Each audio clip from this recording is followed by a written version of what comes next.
बात करेंगे Microsoft word के अंदर जो क्विक एक्सेस टूल बार है उसके बारे में। आप लोगों को मैंने पहले दिन बताया था कि ये जो क्विक एक्सेस टूल बार है ये अपर लेफ्ट साइड पे होती है और इसका बैकग्राउंड जो है ये वाइट कलर का नहीं होता, ये ग्रीन का ब्लू कलर का होता है। ठीक है, तो आपको यहाँ पे कुछ बटन अभी नजर आ रहे हैं। ये क्विक एक्सेस इसको इसलिए कह देते हैं because it is very quickly accessible and it is always available at your ribbon से ऊपर आपको हर वक्त ये नजर आ रही होती है।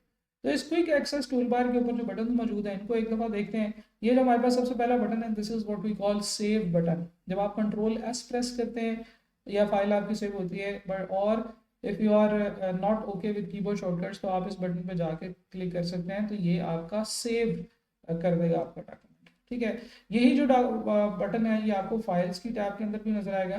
Let's say if you click on file तो आपको यहाँ पे ये सेव का बटन नजर आ रहा है। वापस आते हैं तो इस वक्त हम लोग जो है वो क्विक एक्सेस टूल बार के पहले बटन को देख रहे हैं। इसके बाद एक और बटन है Z which is what we call undo. ठीक है, अभी ये लिखा हुआ है कांट अनडू, लेकिन क्योंकि ये मैंने डॉक्यूमेंट अभी ओपन किया है इसके ऊपर कुछ नहीं लिखा हुआ, so there is nothing to undo. लेकिन जैसे मैं इसके ऊपर डाटा के ऊपर काम करता जाऊंगा ये अपने पास सेव करता चला जाएगा कि मैंने क्या क्या काम किया है। If we want him to undo undone, if you want it to undo something तो ये उसको कर देगा। जैसे फॉर एग्जांपल मैं कहता हूँ जी कि we are working on quick access tool bar. Let's suppose मैं लिखता हूँ quick access tool bar, control A करके मैंने इसे सेलेक्ट किया है, कंट्रोल शिफ्ट और ग्रेटर देन के एरो से मैं इसका कीबोर्ड फॉन्ट जो है वो मैंने थोड़ा थोड़ा थोड़ा थोड़ा करके बड़ा किया है। अब अगर आप गौर से देखें तो मैंने बहुत कुछ परफॉर्म कर दिया, but if I don't want कि मैंने जो भी रिसेंटली जो कैलकुलेशन किया है वो परफॉर्म किया, लेट्स सपोज मैं टूल बार के वर्ड को सिलेक्ट करके इसको हाईलाइट कर देता हूँ। अब मैं वापस जाता हूँ तो आपको अनडू के बटन के ऊपर लिखा हुआ नजर आएगा अनडू हाईलाइट, यानी कि मैंने जो बिल्कुल लेटेस्ट फंक्शनैलिटी परफॉर्म किया है ना वो है कि मैंने इसको हाईलाइट किया है। तो मैं अनडू के ऊपर क्लिक करूंगा तो उसका हाईलाइट अनडू कर देगा। ठीक है, तो अनडू का बटन क्या करता है, हमारे पिछले तमाम जितने भी ऑप्शन या फंक्शनैलिटी जो हमने परफॉर्म किए हैं उन सबको अपने पास सेव करता चला जाता है और हम एक एक करके उनको रिवर्स कर सकते हैं। मैं एक और दफ़ा अनडू का बटन प्रेस करूंगा तो देखें वो जो मैंने फॉन्ट ग्रो किया हुआ था उसको उसने वापस कर दिया। मैं कर्सर ले जाऊंगा तो बल्कि वो मुझे बताएगा कि अब नेक्स्ट अनडू ये होगा कि मैं ग्रो फॉन्ट जो आपने किया हुआ था उसको अनडू कर लूँगा। तो जैसे जैसे आपने चीज़ें परफॉर्म की थी वैसे वैसे एक एक स्टेप ये आपको रिवर्स की तरफ लेकर जाता चला जाएगा। मैं इसको क्लिक करता चला जाऊंगा तो मैंने, मेरा ख्याल है कि कंट्रोल कीबोर्ड शॉर्टकट जो था वो कंट्रोल शिफ्ट और ग्रेटर देन का एरो मैंने को 5-7 दफ़ा प्रेस किया था। तो जैसे जैसे एक एक दफ़ा मैं अनडू करता जा रहा हूँ ये उसको वापस लेकर जाता जा रहा है। और जब मैंने ख़त्म कर दिया तो उसने फिर जो मैंने टाइपिंग की थी उसको आहिस्ता आहिस्ता रिवर्स जो है वो करना शुरू कर दिया। And now we are back to zero, back from where we started.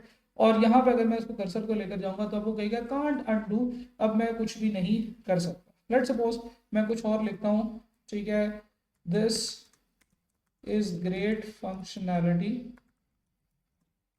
Control ए से इसको सेलेक्ट कर लिया, कंट्रोल बी से बोल्ड कर लिया और मैंने इसका फॉन्ट साइज जो है वो ग्रो कर लिया और मैंने ग्रेड का जो बटन है इस ग्रेड का जो वर्ड है इसका फॉन्ट फेस जो है वो चेंज कर दिया। नाउ मैं एक नहीं बल्कि बहुत सारी चीज़ें इकट्ठी अनडू करना चाहता हूँ तो आपको इसके साथ एक और छोटा सा एरो नज़र आएगा। If you click on this तो आपको अभी तक जितने काम मैंने इस पे किए हैं ना वो सारे आपको यहाँ पे होते हुए लिखे हुए नज़र आएंगे। फॉन्ट फॉर्मेटिंग, ठीक है, अनडू वन एक्शन। तो जिस तरह से मैं कर्सर लेकर जाऊँगा वो मुझे कहेगा कि यार ये सारे एक्शन इकट्ठे ही अनडू मैं कर देता हूँ। मैं कहता हूँ ऐसे करो कि तुम ये बोल्ड तक जितने भी मैंने एक्शंस परफॉर्म किए थे ये सारे अनडू कर दो, तो वो डाटा दोबारा वहां पे आ जाएगा जहां पे उसके पास सिर्फ उतने ही अनडू के एक्शंस रह गए हैं जो दो करने वाले थे, यानी कि टाइपिंग पर। ठीक है, so this is how undo works. Control Z इसका कीबोर्ड शॉर्टकट है। व्हेन एवर यू थिंक यार आपने गलती कर दी है, फॉर्मेटिंग ठीक नहीं किया, तो आप कंट्रोल जेड प्रेस करें तो डाटा जो है वो आपका रिवर्स होके वहीं पर चला जाएगा जहां से आपने शुरू किया था। अच्छा, इसके साथ एक और बड़ा मजे का फंक्शन है वो है जी रीडू। आपको पता है कि अनडू के अंदर चीज़ें जो है वो सेव होती चली जाती हैं कि आपने जो काम किया है उसको रिवर्स करना तो अनडू करें, लेकिन आपने जो काम किया है if you want to do that again, if you want to repeat it तो हम इसे रीडू का बटन कहेंगे। ठीक है, अच्छा फॉर एग्जांपल मैंने अभी जो काम किया था इसके बाद मैंने फॉन्ट फेस ग्रो किया था तो मैं बोल्ड किया था, बोल्ड हो गया। एक और दफ़ा क्लिक करूंगा तो अब मैं कंट्रोल आर प्रेस करूंगा तो मैं दोबारा वही वाली फंक्शनैलिटीज परफॉर्म कर। तो ये ऐसे ही है जैसे आप एक जगह से दूसरी जगह गए, वहां पे आपको झिड़कियां पड़ी, आप वापस आ गए, लेकिन वापस आके आपको घर से और ज्यादा झिड़कियां पड़ी, आप फिर दोबारा वापस चले गए। ठीक है, तो इफ यू परफॉर्म समथिंग तो वो अनडू के अंदर सेव होती जाएगी। If you want to undo that तो आप कंट्रोल जेड प्रेस करते जाएं, एक एक करके आप वापस जाते जाएं। बट इफ यू वांट के नहीं यार वो पहले वाला ही ठीक था, आप रीडू का बटन प्रेस करें, वो दोबारा फंक्शनैलिटीज आपकी परफॉर्म होती जाएंगी और आप दोबारा अल्टीमेटली वहां पे पहुंच जाएंगे। तो रीडू का जो फंक्शन है, रीडू, ये कंट्रोल वाई इसका कीबोर्ड शॉर्टकट है और आपने जितनी फंक्शनैलिटीज परफॉर्म की थी वो सारी आप बार बार कर सकते हैं। और जैसे ही आपने सारी फंक्शनैलिटीज जितनी आप पीछे गए थे आप उतनी आगे आ जाएंगे। तो आप देखेंगे रीडू का जो बटन है वो अभी हाईलाइट भी नहीं है, अनहाईलाइटेड है। इसका मतलब है कि there is nothing that you can redo. अच्छा, रीडू का जो बटन होता है इसका कीबोर्ड शॉर्टकट है कंट्रोल वाई। ठीक है। अच्छा जी, एक और चीज होती है जिसे हम कहते हैं रिपीट। ठीक है, रिपीट का मतलब है कि आपने जो रीसेंट एक्शन परफॉर्म किया है that should be repeated over and over again. Let's suppose कि मैंने एक रीसेंट एक्शन परफॉर्म ये किया है कि मैंने इस वर्ड को सिलेक्ट किया और इस वर्ड को सिलेक्ट करके मैंने इसका जो कीबोर्ड फॉन्ट है वो मैंने पैलेंटिनो लिनो टाइप कर दिया। Now this is the formatting that I have done and now I want to repeat this. उसके लिए एक कीबोर्ड शॉर्टकट होगा जी F4। ठीक है, जैसे ही आप F4 प्रेस करेंगे तो जो बिल्कुल रीसेंट फॉर्मेटिंग आपने की होगी वो रिपीट हो जाएगी। जैसे फॉर एग्जांपल मैं इसका कलर रेड करता हूँ और मैं फंक्शनैलिटी में जाके इसका भी कलर रेड करना चाहता हूँ, तो बजाय इसके कि मैं यहाँ पे जाके रेड का बटन प्रेस करूँ, आई विल क्लिक ऑन F4। तो ये मेरी फंक्शनैलिटी जो है ये रिपीट हो जाएगी जो मैंने अभी रिसेंटली काम किया है। आगे चलते हैं जनाब। आगे अब हम ये देख रहे हैं कि हमारे पास ये एक बड़ा मजे का बटन है touch slash mouse mode.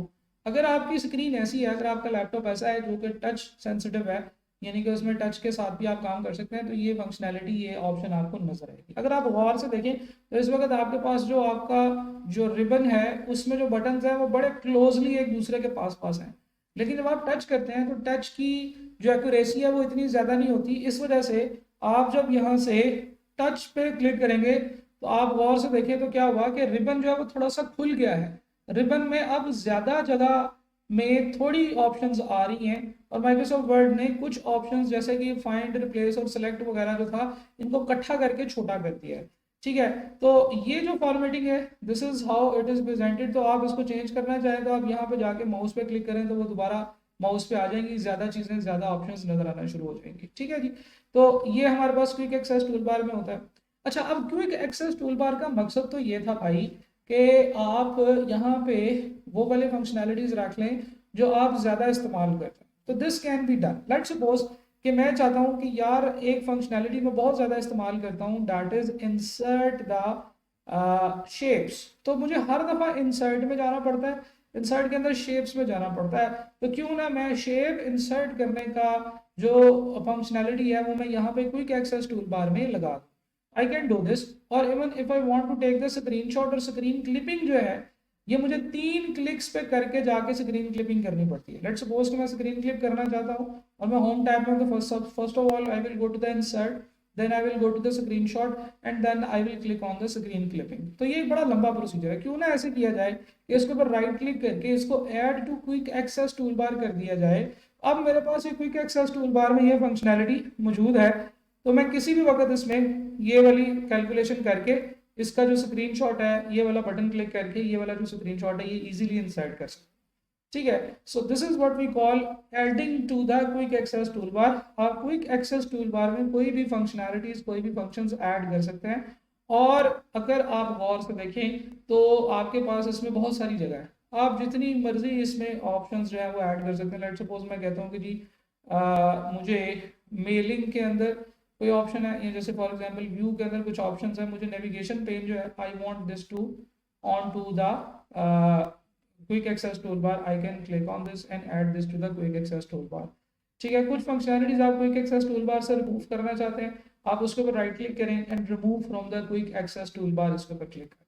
Quick access tool बार के वाले से एक और चीज़ है कि क्योंकि ये क्विकली एक्सेसिबल होनी चाहिए, तो बजाय इसके कि ये आपके स्क्रीन के बिल्कुल ऊपर वाले कॉर्नर में हो, क्यों ना हम इसको ऑब्जेक्ट के बिल्कुल पास कर लें। तो इसमें एक बड़ी मजे की ऑप्शन है, कि क्विक एक्सेस टूल बार को आप रिबन से नीचे शो करा सकते हैं। ठीक है जी, तो if I click on this arrow, ठीक है जी, और यहाँ पे आपको नजर आएगा जी शो बिलो द रिबन। आप इसको शो बिलो द रिबन पे क्लिक कर लें तो ये क्विक एक्सेस टूल बार जो है ये रिबन से नीचे अब आपको नजर आ रही है। और अब आप इसमें ऐड करते जाएं, जितनी फंक्शनैलिटीज आप ऐड करना चाहते हैं ये सारी फंक्शनैलिटीज यहाँ पे आपको नजर आएंगी। ठीक है जी, तो मैं इसको quick access tool bar above ribbon पे क्लिक करके दोबारा इसको ऊपर ले जाता हूँ। तो this is all about quick access tool bar. Quick access tool bar में हमने अनडू, रीडू और रिपीट इन 3 ऑप्शंस को देखा, और इसके अलावा क्या था जी, आइटम्स को क्विक एक्सेस टूल बार पे आप ऐड कर सकते हैं। ठीक है जी, तो even if you click on this button, तो ये customize quick access tool bar है। मोर कमांड्स के ऊपर क्लिक करें तो आपको यहाँ पे जो कमांड्स है वो सारी नजर आ जाएंगी। आप यहाँ पे जितनी भी आइटम्स इंसर्ट करना चाहते हैं आप कर सकते हैं। एक और चीज भी आप इंसर्ट कर सकते हैं, लेट सपोज आप चाहते हैं यार क्विक एक्सेस टूल बार जो है इसमें बहुत सारे बटन्स एडजस्ट आ रहे हैं, तो मैं कुछ ऑप्शंस जो हैं उनको ऊपर नीचे कर सकता हूँ। जैसे फॉर एग्जांपल मैं कहता हूँ नहीं यार ये जो सेव जो है ये ऊपर नहीं बल्कि नीचे एंड में नजर आना चाहिए, तो आप क्विक एक्सेस टूल बार के ऊपर क्लिक करें, सेव पे क्लिक करें और इसको डाउन एरो पे क्लिक करें तो वो नीचे चला जाएगा, यानी कि नीचे से मुराद ये कि सबसे एंड पे आ जाएगा। इसी तरीके से आप इसमें कुछ सेपरेटर्स भी ऐड कर सकते हैं। तो अगर आप ये इस ऑप्शन को देखें तो आपकी लेफ्ट साइड पे जो बॉक्स आ रहा है इसमें तमाम माइक्रोसॉफ्ट वर्ड में जितनी भी फंक्शनैलिटीज हैं वो सारी नजर आ रही है, और राइट साइड पे वो फंक्शनैलिटीज नजर आ रही है जो क्विक एक्सेस टूल बार के ऊपर मौजूद है। तो आप इनमें से कोई भी ऑप्शन उधर ऐड कर सकते हैं, you just have to search it कि आपको क्या चाहिए। फॉर एग्जांपल आपको टेक्स्ट स्टाइल्स के अंदर आप इसके ऊपर क्लिक करें, यू वांट दिस, आप टेक्स्ट स्टाइल्स को उधर ऐड कर दें तो टेक्स्ट स्टाइल्स उधर ऐड हो। ठीक है, जो भी आपको क्विक एक्सेस टूल बार में आइटम्स चाहिए आप यहाँ से सेलेक्ट करके उधर ऐड करते जाएं। Even if you want to insert a separator, आप सेपरेटर पे क्लिक करें और ऐड कर दें तो ये सेपरेटर आ गया। मैं चाहता हूँ कि सेपरेटर जो है अनडू और रीडू के बाद आए, तो अब मैंने इसको क्लिक किया तो सेपरेटर ऊपर चला गया। अनडू, रीडू, सेपरेटर, फिर उसके बाद touch mouse move, screen clipping, open the navigation bar, save, और ये, और जैसे मैं उसको ओके करूंगा तो आपको ये देखिए ये वर्टिकल लाइन नजर आ रही है which is what we call a separator. तो अनडू और रीडू के बाद एक सेपरेटर और उसके बाद बाकी ऑप्शंस जो है वो आ गए हैं। तो ये जो क्विक एक्सेस टूल बार है it is very good functionality, और आप इसको अपनी मर्जी से क्विक एक्सेस टूल बार को एडजस्ट कर सकते हैं। अभी फिर किसी दिन मैं आपको एक और चीज़ भी सिखाऊंगा कि ये जो आपके रिबन्स होते हैं इन रिबन्स के अंदर आइटम्स की प्लेसमेंट को क्या हम एडजस्ट कर सकते हैं, नंबर 1। नंबर 2, क्या हम अपनी मर्जी से रिबन के अंदर कोई नई टैब बना सकते हैं। नंबर 2, ये सारी चीज़ें, इसका जवाब है यस, हम ये काम कर सकते हैं, लेकिन वो मैं इंशाल्लाह आपको किसी और वीडियो में किसी और दिन बताऊंगा। अभी के लिए इस वीडियो के लिए इतना ही। Thank you.